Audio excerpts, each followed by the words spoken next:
दरअसल भोपाल गैस पीड़ितों के लिए इससे बड़ा दुर्भाग्य और क्या हो सकता था कि उनकी सरकारों को उनकी तकलीफ, इंसाफ के लिए उनकी लड़ाई की जितनी फिक्र थी, उससे कहीं ज्यादा फिक्रमंद वो विदेशी निवेश के लिए हैं और इसके लिए उन्हें इस मुकदमे को रफा दफा करने से भी परहेज नहीं रहा।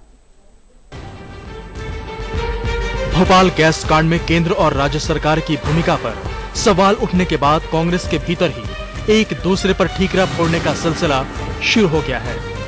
एंडरसन की फरारी के लिए केंद्र जिम्मेदार था, फिर राज्य सरकार ने साजिश रची थी। इस बात पर आरोप प्रत्यारोप शुरू हो गए हैं। अमेरिका में बैठे कांग्रेस के महासचिव दिग्विजय सिंह ने मुख्यमंत्री अर्जुन सिंह का बचाव किया तो सत्यव्रत चतुर्वेदी केंद्र के बचाव में उतर आए।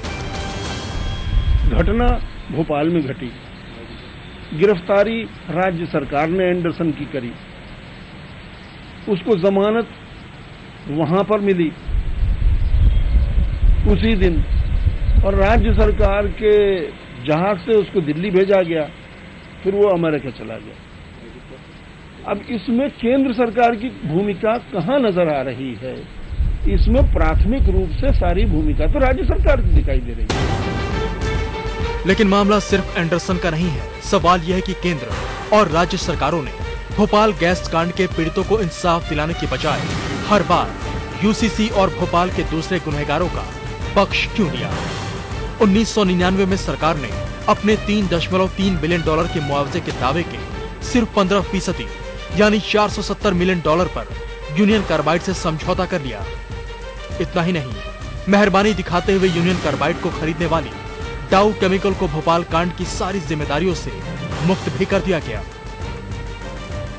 अमेरिका में भारत के राजदूत रोनेन सेन की प्रधानमंत्री को लिखी यह चिट्ठी और इस पर प्रधानमंत्री का नोट इस बात का सबूत है कि भोपाल मामले को रफा दफा करने की हड़बड़ी यूनियन कार्बाइड और डाउ केमिकल से कहीं ज्यादा भारत सरकार को है।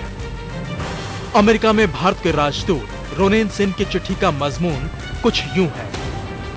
अगर भारत सरकार भोपाल गैस कांड से जुड़ी कानूनी पचड़ों को खत्म कर दे तो डाउ केमिकल भारत में बड़ा निवेश करने को इच्छुक है। जवाब में प्रधानमंत्री ने कहा, भारत सरकार इस बात को कई बार दोहरा चुकी है कि भोपाल मामले में डाउ केमिकल की कोई जिम्मेदारी नहीं है और इस आधार पर रसायन और उर्वरक मंत्रालय उस 100 करोड़ के दावे को वापस ले लेगी जो उसने डाउ केमिकल पर भोपाल के पर्यावरण की सफाई के एवज में किया है।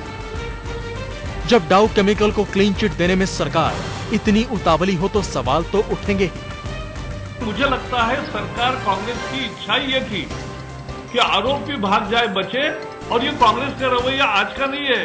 कौतरुकी को भी भागने में कांग्रेस सरकार ने उस समय सहायता की। कहा तो यहां तक जा रहा है कि भोपाल गैस कांड को लेकर जिस ग्रुप ऑफ मिनिस्टर्स का गठन किया गया है उसके अध्यक्ष चिदम्बरम और सदस्य कमलनाथ भी कई बार डाउ केमिकल के निवेश की वकालत कर चुके हैं। दरअसल दुख इस बात का है कि कांग्रेस जो अपनी छवि को लेकर बेहद परेशान रहती है, सोनिया गांधी जो पार्टी की छवि को लेकर परेशान होती हैं, वो कांग्रेस घेरे में है। और केवल कांग्रेस ही नहीं, इन 25 सालों में दिल्ली में और मध्य प्रदेश में तमाम सरकारें आई, अलग अलग पार्टियों की सरकारें आई, लेकिन किसी ने भी ये कोशिश नहीं की जहां ये कहा जा सके कि वो संजीदा थे कि भोपाल के गुनहगारों को सजा मिले। ये भोपाल के लिए, भोपाल के रहने वालों के लिए अब तक का सबसे बड़ा दुख है।